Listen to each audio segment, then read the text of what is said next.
Retina Rounds podcast number 17. We're thrilled to welcome to the Retina Rounds podcast Dr. Firas Rahhal. Dr. Rahhal has been a leader in multiple arenas of ophthalmology. He was a former faculty member and Retina Clinic Director at the Cornell University Department of Ophthalmology. He's a current Adjunct Professor of Ophthalmology at the USC Keck School of Medicine. He's partner of the esteemed Retina-Vitreous Associates Medical Group in Los Angeles, California.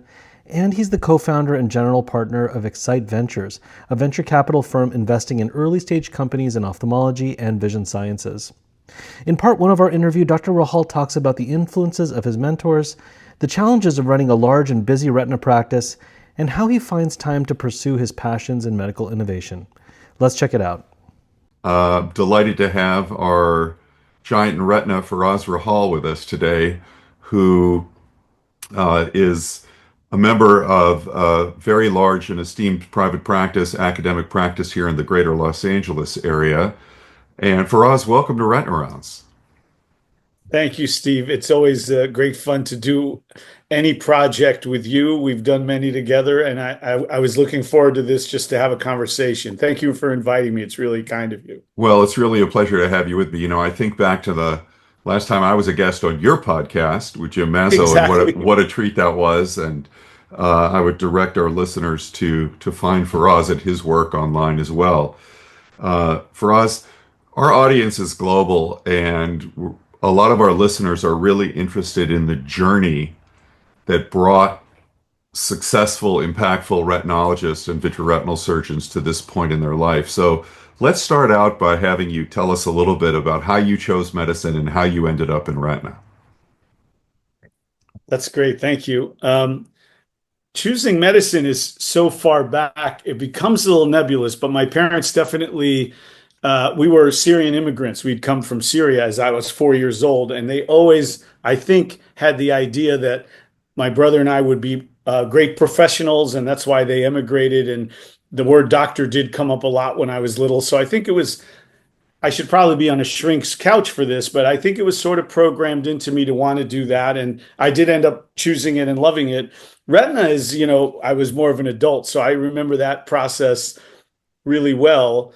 And when I got to med school, I had a notion to investigate ophthalmology because of some research I'd done as a college student at Penn under a guy who later became a glaucoma surgeon. He was a fellow at the time. And I liked ophthalmology. I liked the intricacy of the surgery. I liked the fact that the people got better. I found it to be a fairly intellectual exercise to understand eye diseases. And then once I got to residency and had the opportunity we had a great retina department at Cornell. Most people know this from back in those days.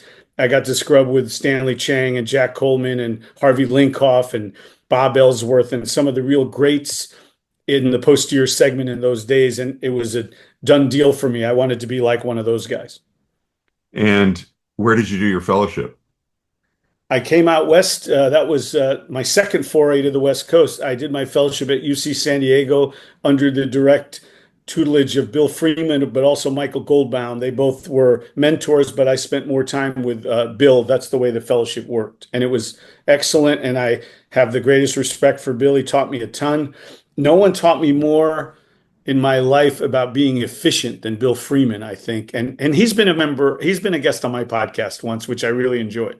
Well, Bill's a fantastic mentor and a great contributor to our field, and one of the most productive people in our field.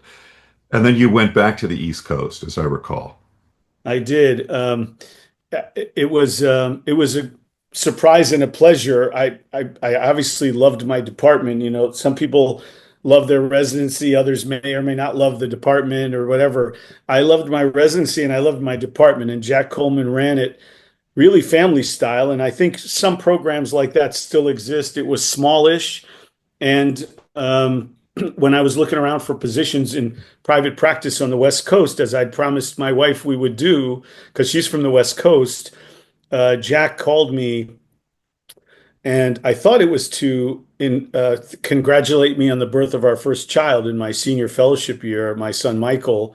And it turned out he had no knowledge of that. And he was calling me to see if I would be willing to come back to help build up the retina program, because Stanley had exited around the same time I graduated to become the chairman at Columbia, and they were still both great friends, but Jack wanted to repopulate good attendings, and I was super honored to be one of his first calls to do that, and I couldn't pass it up. I talked my wife into moving back to New York with me, and we had a good run there for a while. Yeah, I would say getting to work with Stanley Chang and Harvey Linkoff and Jack Coleman is quite the coaching tree to come out of. So think back about Jack Coleman and what was your most impactful lesson that you learned from Jack? Um, I would have to say that leadership is a personal matter. I run a pretty big practice here. I have a lot of employees and fellows who I have to give guidance to. Jack was really one of the greatest leaders I've ever known. His ability to speak publicly and clearly and with direction, both privately and in front of an audience, yet with a degree of warmth and camaraderie was unsurpassed. So from him, I would say I always aspired to learn to be a leader or have leadership skills. I would never compare myself to him. He was such a great leader, but that was his. I think he imparted that on all the residents and young attendings in those days. I really admired that in him. Now, when I think of Jack Coleman, authenticity, honesty, Yep. leadership, incredibly, maybe unparalleled in some ways. The contributions that his department made are legion.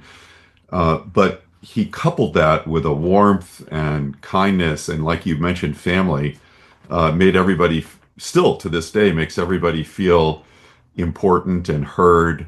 Um, Total like, gentleman, absolutely a total gentleman, much in the way a Buzz Krieger was here at UCLA.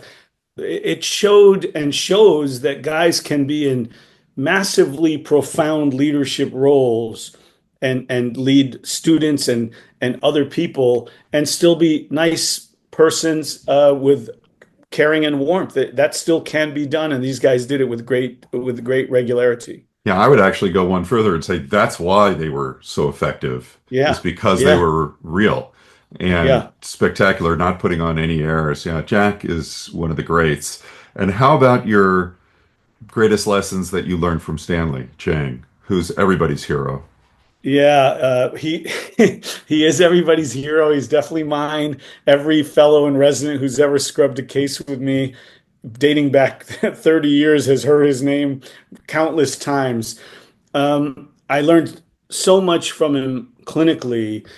So he's unequivocally the greatest eye surgeon I've ever seen and had the privilege to work with in any subspecialty. I mean, he just had the such a gift for surgery, but also the fact that he was, while being technically gifted, so innovative at the same time. It's hard to be doing both at a high level and operating on VIPs from all over the world and training fellows. And he did it all with this great calm and zen, and he never seemed flustered. I'm sure inside he had moments, but again, um, his decency to people underneath him was so telling. He came and asked me if I wanted a letter of rec when he heard I was going into retina. It was an incredible moment for me because I was sort of terrified to go ask him, not because he was unapproachable, but he was at such a level that I had no idea what my place would be to ask him to waste his time on such a thing. But he knew enough what was going on in the department and cared enough to go see a second year resident in the clinic in the middle of his workday to say, "Hey, I heard you're going into retina. I want to help you." It was amazing. And he did that for everyone. How about surgically? When you think about the not just the specific tips that he gave you on how to peel a membrane or deal with a certain type of problem, but the synthesized overview surgical philosophies that you took away from working with such a gifted mentor, even though you were just a resident at the time. Yeah. Um, Patience, his patience surgically is well renowned, as you know, but watching it play out, I didn't realize how challenging it would be to be doing those cases and remain patient. So obviously the technical skill absurd on another level, but his patience and calm through the hardest, most difficult cases, always contemplative, never reactionary, always having a plan that he, I think, brings to the OR in his mind, but when he has to make a change, he executes it with a great deal of calm and a great deal of skill. That's what I remember. And I remember being in awe of it then, but later, as I became a retina surgeon, thinking back on it, was really mesmerized. Like, I can't believe he was doing these things in the manner he was. So I guess the take home message was the maintenance of calm and skill and no change in demeanor or actions despite whatever challenges were being faced. Kind of like they say some of the great athletes, of all time are emotionless. They go to that free throw line and make it no matter what the circumstances are. They look the same. And I felt that way about him. Yeah, Stanley had an incredible calm, still has an incredible calm about him. And he always had a plan, and he always seemed to be happy. I don't remember ever seeing Stanley anything but he was unflappable. And what a Yeah. lot of our younger listeners don't realize is a lot of the greats, in fact, all the greats had tremendous powers of observation. Their physical exam skills, whether in the intraoperatively or preoperatively, or sometimes other people's postoperatively, were just otherworldly. I multiple patients I shared with Stanley over the years where I had exhausted my physical exam skills with contact lenses and lots of time spent, and Stanley would write back and say, I noticed this, and it just completely unraveled the mystery. And 100%. just He so appropriately gets generous. tremendous credit for the surgical innovations, which are all even understated, if anything. But I did work in his clinic. All the senior residents would spend a month with him in his private clinic, which was maybe the best month I had in residency. He does a lot of medical retina, or at least he did in those days. His diagnostic skills are also unsurpassed. He's Unbelievable. amazing with a 90 diopter lens and a slit lamp. And I use this as an example all the time. No disrespect meant to my friends in medical retina. They do great work. But I always say to the surgical fellows, there's no reason you can't be just as good at all that stuff. Stanley Chang was just as good at all that stuff while doing 3 hour vitrectomies to midnight, every two nights a week. He still had a terrific bedside manner and a great diagnostic skill set. Yeah, a lot of people don't realize today that Stanley brought wide angle viewing into the operating room. In those days, we were bouncing everything off a mirror or using a Yeah, refractive index and a slant and yeah, the old Landers lenses and irrigating contact lenses and so on. And he brought perfluorocarbon liquids, heavy liquids yeah, into the OR. And my favorite, personal favorite, because I worked with Stanley so much, was the partnership with Avi Greenblatt and the yeah. video editing bays. And so Stanley helped Love it. me get the second Avi console outside of the operating room. So at UCLA, we had back in the old room D, the retina room that Buzz Krieger built at Jules Stein, we had what was basically like an NFL level film editing bay right in the OR and a database that categorized our cases in every which way. So one fellow would be assisting the case, the other fellow would be sitting there, and by the time the case was over, we'd have an edited narrative in real time with all the highlights of the case. And that's why when Stanley comes to lecture, even to this day, like when he was your guest at the LAI Society not too long ago, he showed some of the greatest videos you'll ever want to see of, he'll show a cataract complications, he'll show a dropped lens, he'll show a dropped lens, and a dropped IOL, and then he'll show a dropped lens and an IOL where the crystalline lens happens to go under the retina, where the cataract surgeon had tried to do a vitrectomy through the pars plana without really knowing what was going on and created a giant retinal tear. And then he'll even one up that, and both the IOL and the crystalline lens are under the retina. And then he'll even up that one more, and there's a huge myopic staphyloma, and one of the lenses has slipped into this little cave at the back of the eye under the retina. And he's just calmly and happily telling the story, and it's building and building in complexity, and he handles the whole thing. It was Yeah. And just the relationship remarkable. with Avi was cool. I was a resident with him in that time that the heavy perfluorocarbon liquid was still referred to then as Stanley's juice in these big vats, and the lenses didn't have a name. And years later, of course, the company got named AVI with an acronym, but really it was, I think, named after Avi, but they made up an acronym to Of course. follow along. Avi was Advanced in the Vision Oak. Instruments. Yeah, exactly. He also, this is lesser known. You'll know about it, but certainly the younger viewers don't. Um, Stanley really brought along what seems so routine now, the use of C3F8 gas in complex PVR as a concept. Really, in the 70s, they barely had use of SF6 for like some very limited usages. And he contemplated actively, we need to use longer acting gas, and pursued that. And even complex vitrectomy with gas as a concept, a lot of that came from his early work and his early cases. Well, it's interesting for the audience members out there who are innovative. What Stanley combined was a great clinician combined with a deep knowledge of engineering and physics. So Yeah. he looked, for example, for perfluorocarbons. He looked for immiscibility, that feature where you can tell the difference, the interface with water. Yep. He looked for a low vapor pressure so it evaporated quickly. He looked for the ability to treat through it, heavy specific gravity, all of the features that separate that substance into something that makes it so useful as an intraoperative tool.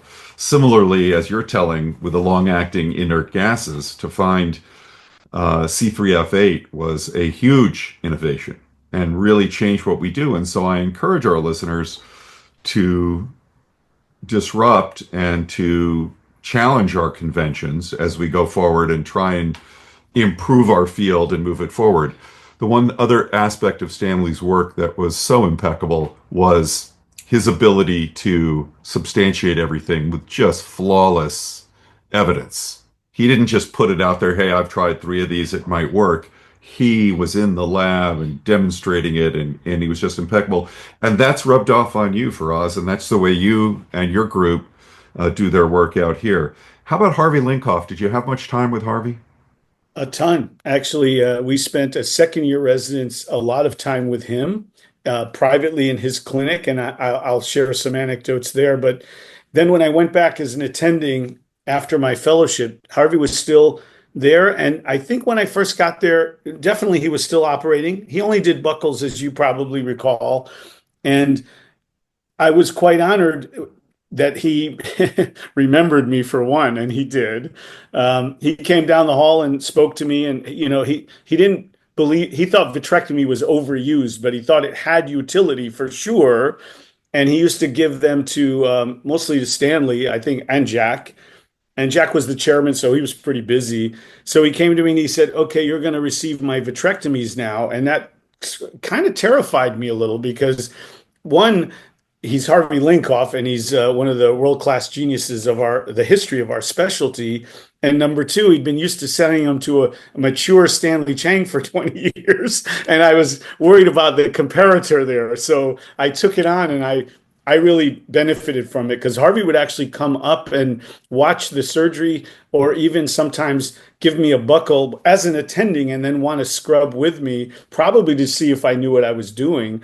Well, he wanted to He see if wasn't you were going upset to at that. use. He wanted to see if you were going to use the balloon. Or this, well, I still use sponges. I don't use the balloon, but I have used the balloon. And so back to the residency part, I've done balloons with him. In fact, you may or may not know this. Dave Geyer would know this because he was down the street. Later on, they started dabbling in interferon, as you recall, for AMD. Harvey said, "Well, gee, I mean, you're going to put this toxic stuff in people. Let me put it in my balloon." And we were placing balloons in the orbit retromacular and taping them on the forehead. And we had people from all over the world, including Saudi Arabia, come and stay in New York City for 50 days or up to 2 months. and they would come in every other day, and he would put interferon into the balloon, and the presumption was it would soak into through the posterior sclera, which it did. It turned out not to work very well. But Harvey was incredibly innovative as well, even radically so at times. But I've done the balloon with him, and when I was a second year resident, I spent a couple of months on his service, and no one can teach you to draw the retina and find the break better than Harvey Linkoff. It was murderous. It was definitely Socratic teaching, and he would humiliate you. But you remember. Everything, and I remember the drawings. Listen, this is how I learned why and how a buckle works, which is, as you know, a lost art. It works because of all of Linkoff's principles. Where's the hole? How do you close the hole, etc. Other people were doing buckles, of course, Charlie Scapins and the group in Boston, but it was just a handful of people in the days that Harvey was younger, before my time, that brought that procedure along from the Custodes procedure, which he quoted all the time. And so learning from him was a treat, because you would definitely hear stuff dating back to legitimately the first retina procedures being done in the world. And that was fun and exciting. Well, as a tribute to you and knowing full well that you were coming on the podcast, Pradeep Prasad dedicated a couple of issues of Retina Rounds this week to the Linkoff rules, because we Nice. knew it was from your coaching tree. And Yeah. so that's really, really exciting. So let's shift gears now. You've been on faculty in New York for a while, and you came out to California, and you bumped around a little bit up in Central California, and then you ended up in a very nice spot here in Los Angeles. And together with David Boyer, had the opportunity to learn from and work alongside David and help build Retina-Vitreous Associates into what it is today, which is a quite impressive, high quality academic private practice. Tell us a little bit about your early years in that practice and what it was like. Yeah, thanks. I, I was dreaming of being able to be in a group like this, honestly. So I did move to California. And actually, I want to thank you. When I first moved to California, to the Central Coast, I was walking away from an academic career, and I knew there would be a big change for me. I had reasons to do it, but I was worried about that aspect of my professional life. And you may recall this. I came to UCLA. You invited me. I gave a talk, and you guys put me on the voluntary, clinical faculty. At the time, Jack had said, "Hey, talk to Bartley, when you get out there, and you should still come down and teach." And I used to religiously drive 2.5 hours every fourth Monday to do the Olive View Clinic. But that was really more for me than for anybody else. And I want to thank you and Buzz. And back in the day, Mark Yoshizumi interviewed me for that. It was more of a formal thing to become a clinical faculty member in those days, I think. Nowadays, I don't know if people go through that, but I really enjoyed it and I appreciate it. And I enjoyed coming down for those 3 years to keep my hand in academics. Well, it's a win for me that you thought it was voluntary because you had no choice. Uh, Well, when Stanley we did. got I the talked when to I got the Stanley call about when I got the call from Stanley and from Jack Coleman, it was you have to get this guy on your faculty, and it. we were prepared to pony up a lot more than we ended up getting out of you, but that was great. And it remains So great. when I Actually, joined, now they, it's swung yeah, in the other direction now. A lot of the universities have had to trim down their clinical faculty rather dramatically for reasons that have nothing to do with the quality of the volunteer faculty. It just, yeah, I um, think it's a loss. I mean, obviously, there's logistics about that are way outside of my purview and understanding. But I remember coming in for those monthly sessions with the OR, and Bob Engstrom used to be there, and then later JP ran it, and Uday was part of that team. And man, the exposure that the residents and fellows would be getting from some of these private guys coming in on a regular basis, not just to teach clinic and surgery, that has great value, but also a lot of them would ask tons of questions about how to start a business, how to review a working contract. And that ended up being a lot of the curbside stuff with the residents. And initially I thought, well, gee, I'm here to operate. And then I learned to appreciate that they saw real value in that and they would ask questions. And I think that part is lost a little now if you lose the voluntary guys who can bring some of that outside experience. But there's a lot of logistics there. And Well, that's beyond our pay grade. But coming yeah, back to yeah, you yeah. joining that practice that you were so excited to join, what were some of the early lessons for, a lot of our audience or trainees or early in their career? What are some of the takeaways for building a practice that you found to be mistakes, first off, and then to be successes, second off? Yeah. So what I didn't know this at the beginning, but later on, the biggest observation I made about why and how this practice has been great for a long time and continues to be great is we don't do everything greatly, but we've done really well at selecting new doctors. This is really a thing. It dates back to when David was just him and Gary, and I think they put a lot of effort and energy into being super selective about their new young partners, and that tradition carries on. And actually, a lot of the traditions that David began with Gary back in those days before my time do still carry on. But my earliest observations were really that I'd never seen anyone with the useful clinical memory that David Boyer has. And I mean this as the highest compliment.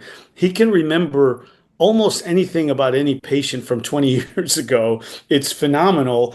And when you consider the volume of clinic time that David has done and for how many years he's done it, and Bob Avery and I talked about this once, it's hard to imagine anyone anywhere that has more clinical direct patient experience in the history of the specialty because he's done it so long. And as you know, he sees so many patients, so many days. And I learned from him that you could do all that and still be really great at other things like building and running clinical trials and partnering with industry and even do some teaching. It wouldn't have occurred to me that you could be doing A+ work in all those different areas until I got here and saw David doing it and Gary to also an equivalent extent at that time. A lot of our listeners don't know I'm referring to Edgar Gary Thomas, who was a legend in the field in his own right and was one of the founding members here with David Boyer. And they both were terrific academicians.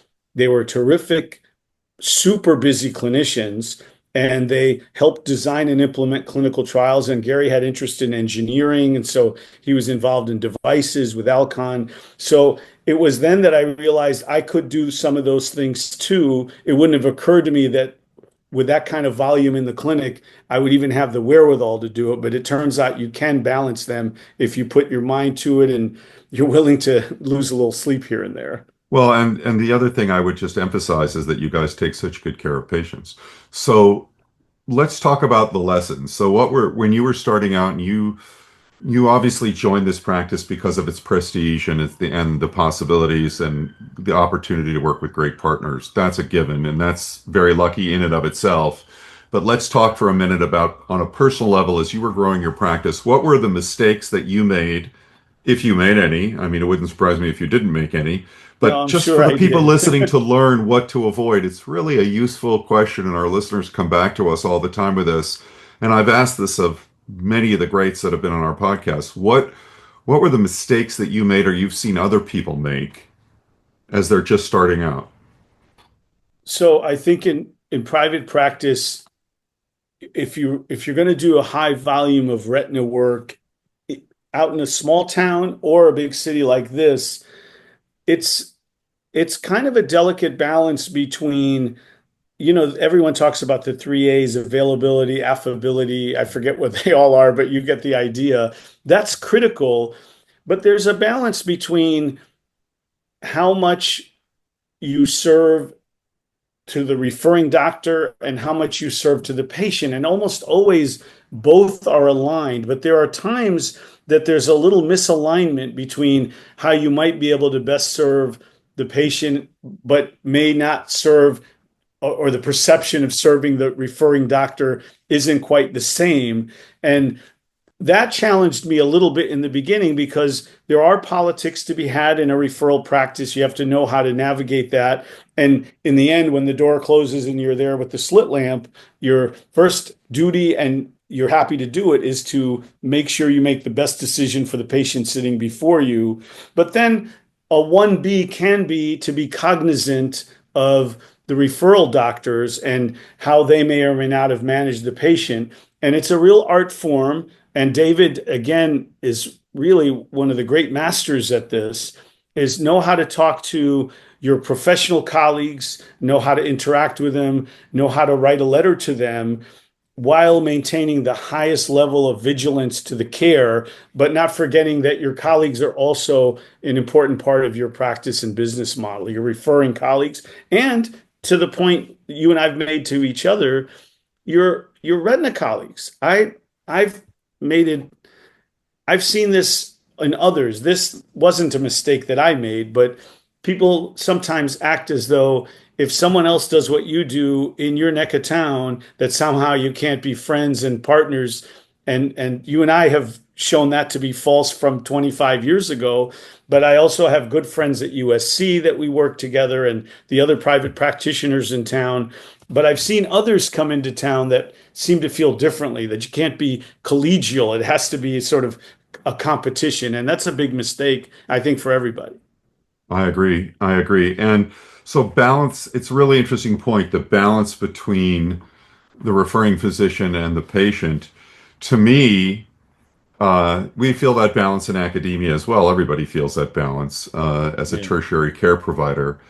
But in the end, it's all about the patient. And in the end, being good to your referring doc is also being good to your patient, because the Yeah. referring doc will have an influence on how that patient turns out. And I think it is a mistake to cut the referring doc out of decision making or any other part of that. It's very important. We're blessed in our town to not only have a great retina community and very collegial for the most part, but also a great ophthalmology and medical community here. But it's not true of everywhere in the world, although I'm happy to say it does seem to be rising, which is fantastic. Is fantastic. So, and what about today for us? So let's talk about the innovations that are not quite so new, but are now in the clinic, right? So we've got a couple of things to talk about that I think our audience would be really curious to hear from you. Just nuts and bolts. When you see a new patient, what imaging studies do you do? Is it diagnostic dependent, or is there a straight set of, do you get a OCT and a wide angle view on every single patient, image on every single patient? What do you do, Dr. Rahhal? Yeah, I get an OCT basically on every patient, other than maybe an early post-operative patient. And Hmm. sometimes they get them too because the staff is so accustomed to doing it. And of course, there's gas in the eye, so it's a worthless test at that juncture. But OCT, I'd say, yeah, standard operating procedure, new and follow-up patients, because the ability to see the macula on the OCT, despite what I probably said 30 years ago or 25 years ago, like, oh, I can see the macula with my 90D lens. It's so exquisite with the OCT And it's that documented.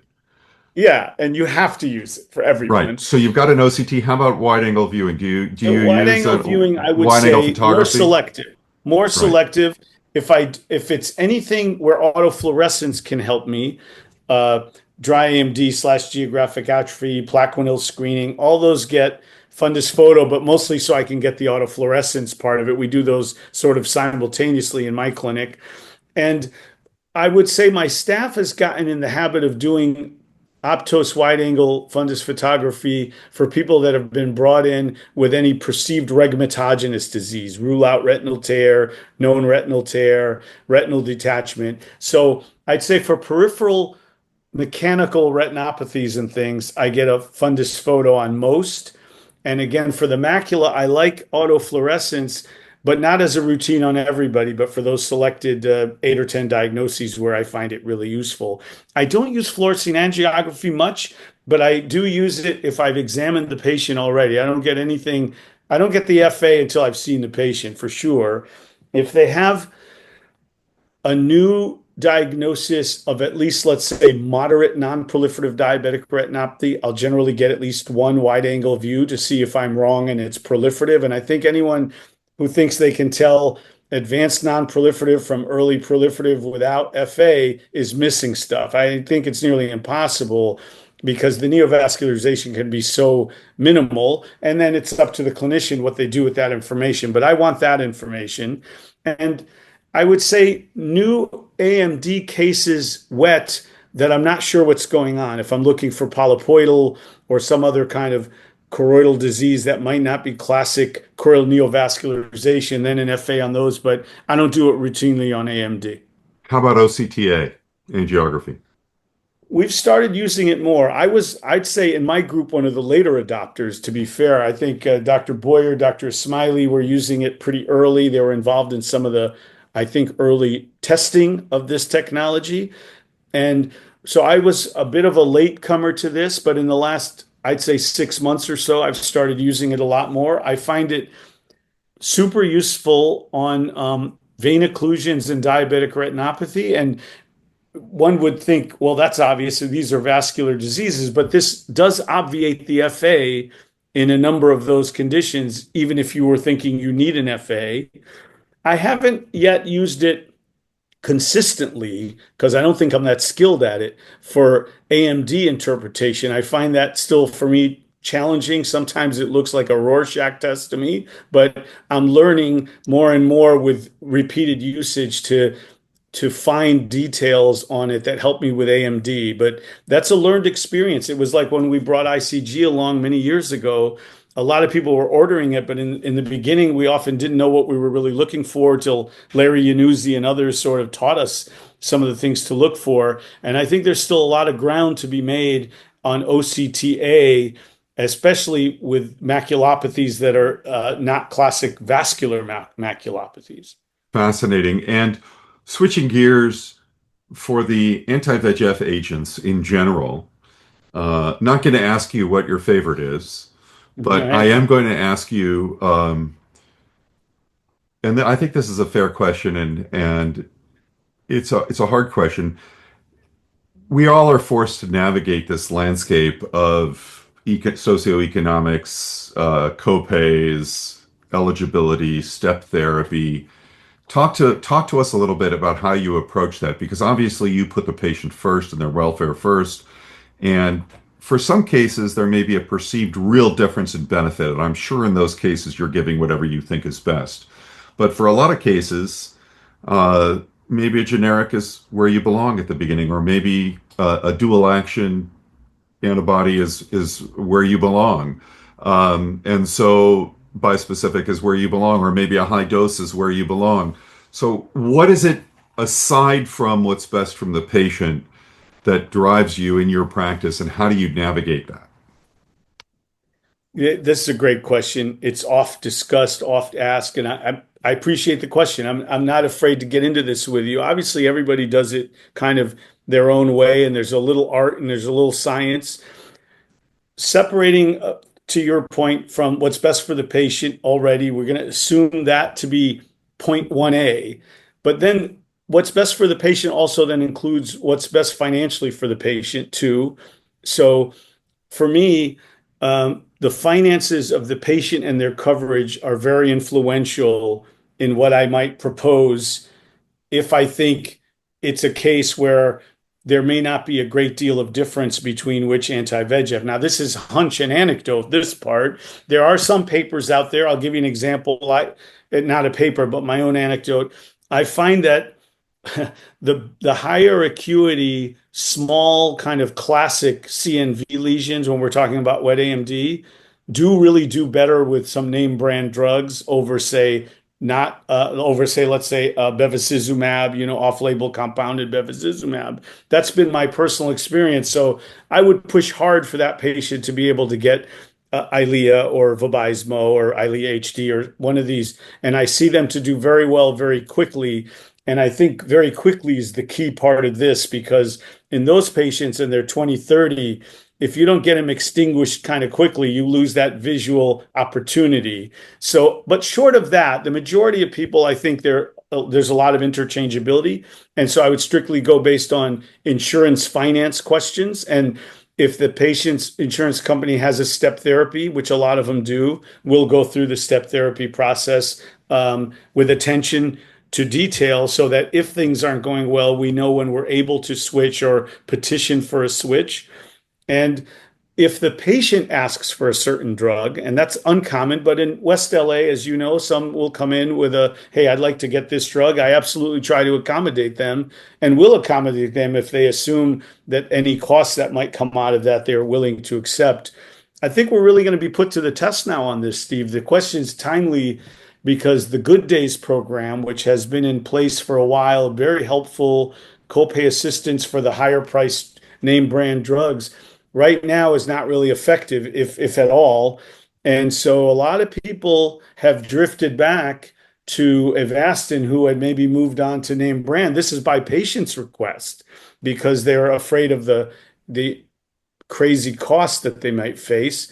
So to put it in a nutshell, the patient and their insurance company's finance outside of the medical care part really is the other major factor that drives this. And oftentimes that's preeminent if it's a case where I think it won't make a huge difference and it's worthwhile to go through the step process to protect the patient from financial loss. And we use samples a lot in these cases too.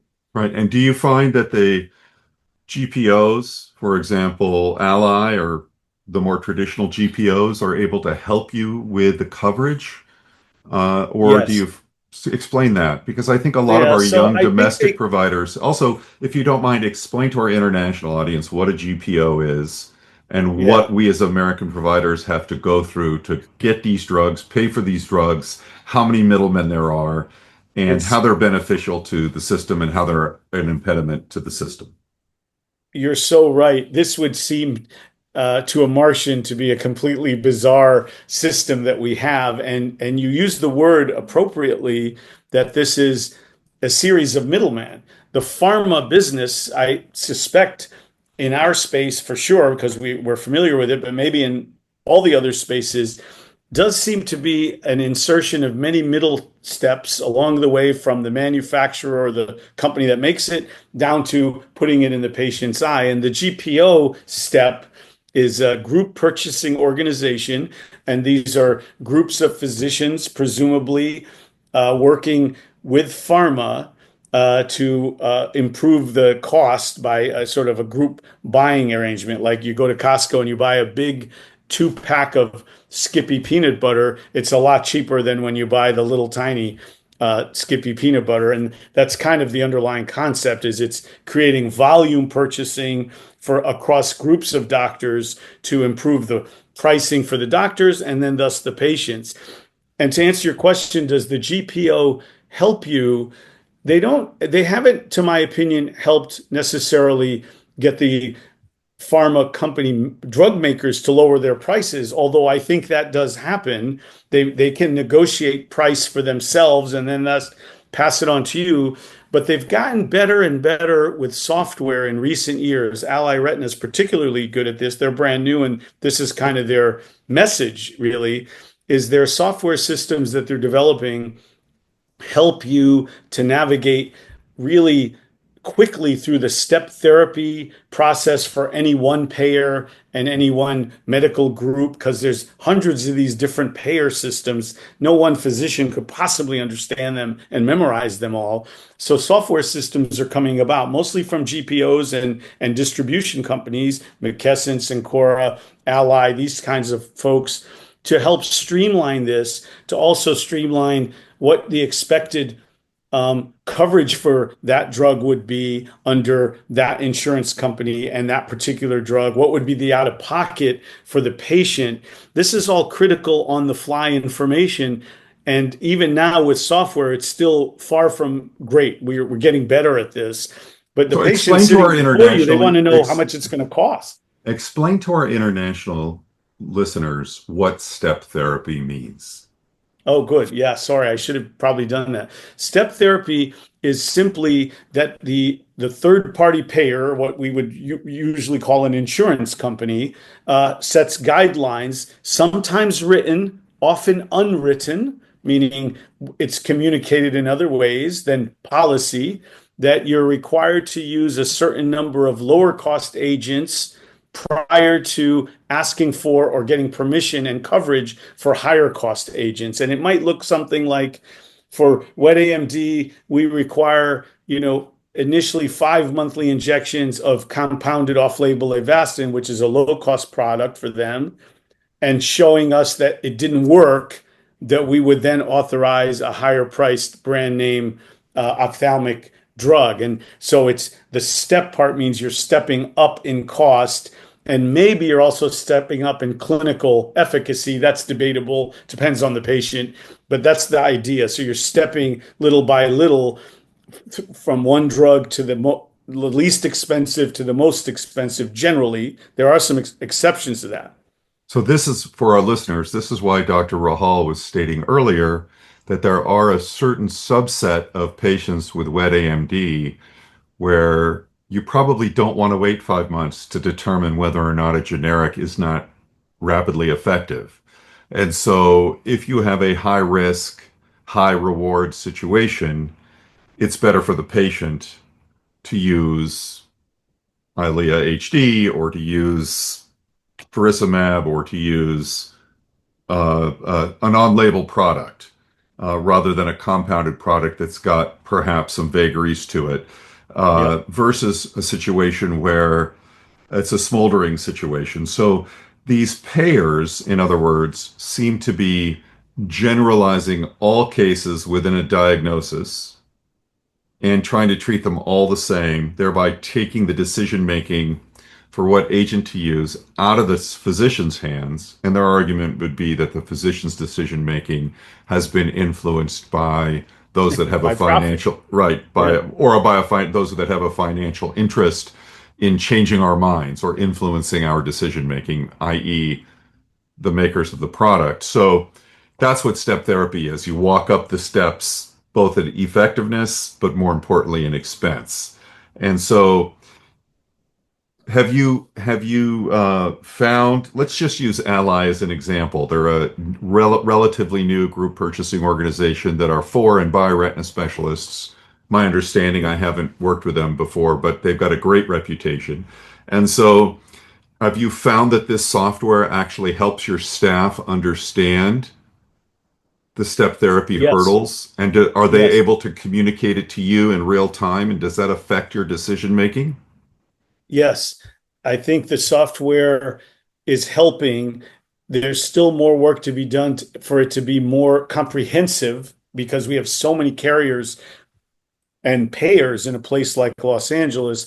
But yes, it's helped a lot because I can turn to my tech on a new patient and say, what can we use here? And they'll have a pretty specific answer now. They'll say, if it's a certain HMO, it'll even be up on our EMR, the electronic medical record, when we come into the room. If someone from our billing office has already posted some information based on the working diagnosis of the patient that okay to give blank or need to give this drug initially and then later ask for another drug, that sort of thing. So, yes, it has filtered down to actual day to day clinical operations.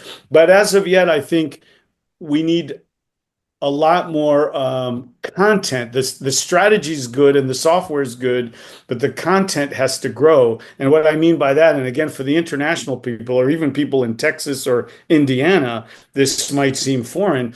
It's not even always clear who the payer is. It's not always the insurance company. It's not always the medical group. It could be one or the other, depending on the situation, meaning the local medical group that has some capitation with United Healthcare or Blue Cross.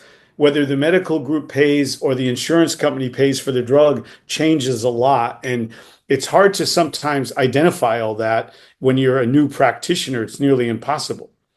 Right, right. And well, that's just fascinating. And let's talk, for example, about the electronic health records. So, are most of the electronic health, for example, you're using a brand of electronic health record? We're on the NextTech program, what is universally called MDI, MD Intellisys, Uh-huh. or its original name. It's owned by NextTech now. We've been on that for a few years.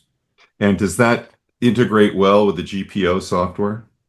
Yes, and that's a work in progress. But yes, that was one of the things our administrator and CEO Albert Shirakian has done a lot of work with the GPO, Ally in particular, who we're using right now, to help design this software. And one of the missions has been to have it communicate very well and interface with Nextech, and it does.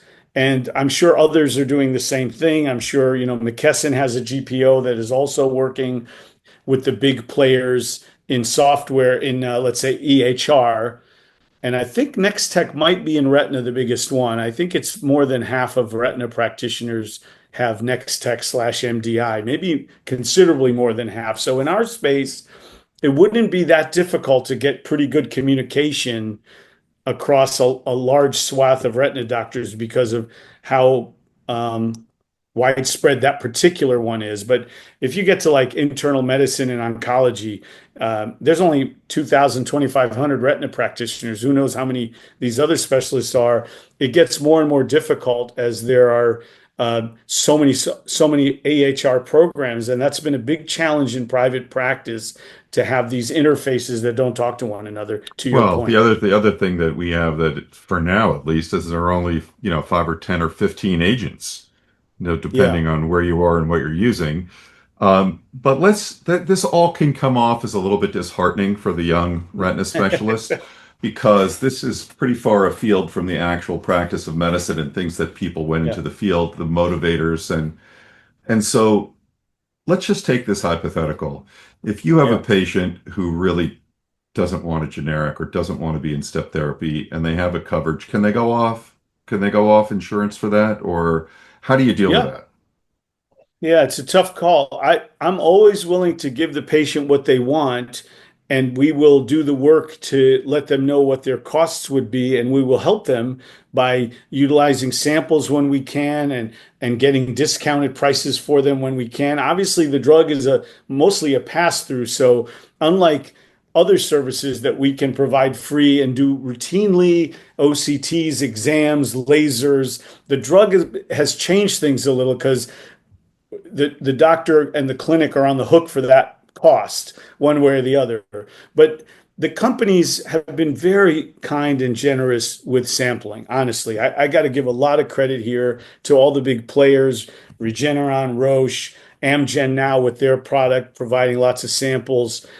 We have found that we can, through off-label Avastin and sampling, do a lot of free or very low cost care. And to your point about if somebody wants a higher price branded drug and you can maybe get them started with a few samples, that might be enough for them to accept going to a lower cost one if they want. I mean, the drug companies don't want to hear this, but they may then stabilize enough that they can afford to do something else. That's one strategy. But yes, we always find a way. You know us pretty well. We always find a way to take care of the patient that sits before you and figure out the finances for them if we can help them.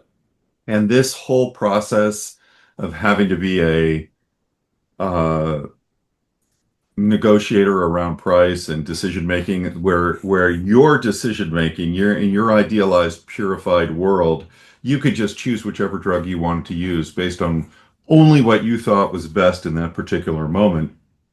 That's sort of been taken away from you.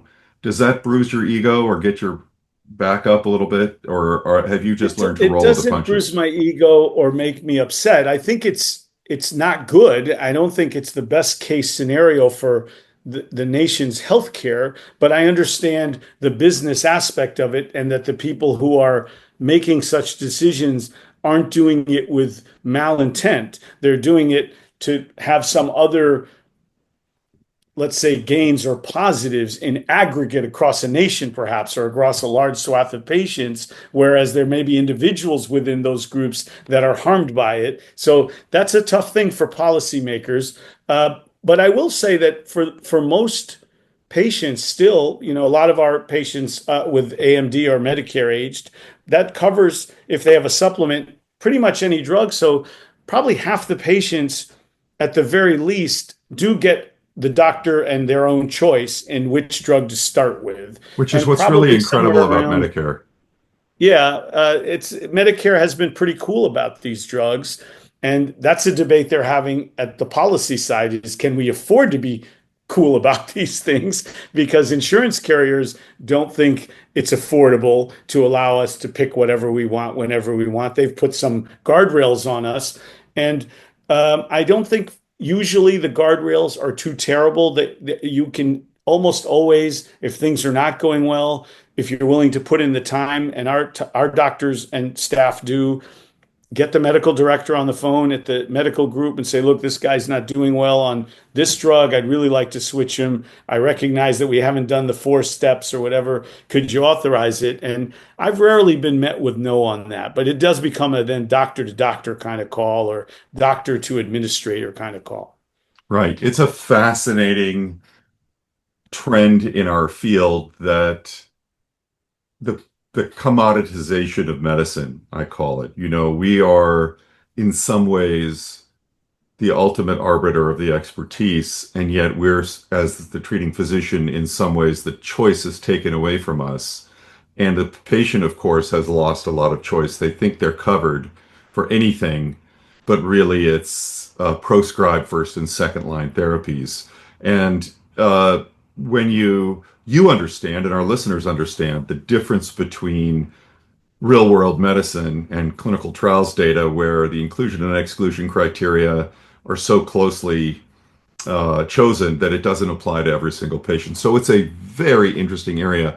Let me transition to one other area here because your opinion on this is really important to our listeners, and that is, in general, again, how do you treat? Are you a 4 weekly treater? Are you a 2 monthly treater? Are you on label treater? Are you treat and extend? Are you PRN? And those are even oversimplifications. So instead of pointing to one of those big categories, let's take a couple of scenarios within AMD and a couple of scenarios within, say, DME. That what are the things you're looking for and help you treat? Let's start with age-related macular degeneration, the exudative form, before we get into whether or not you're even in the anti-complement world for the dry patients.